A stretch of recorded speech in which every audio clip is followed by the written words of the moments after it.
யாவது எல்லாம் உனதருளே, ஆனந்த வாழ்வும் உனதருளே. வியாழக்கிழமை ஸ்ரீ சாயி தரிசிக்க வருவோம் ஸ்ரீ சாயி.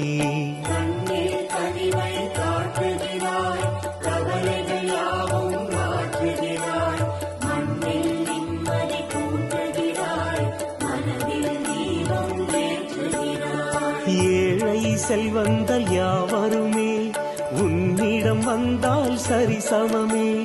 பேதமை இல்லா ஸ்ரீ சாயி, பேரருள் புரிவாய் ஸ்ரீ சாயி.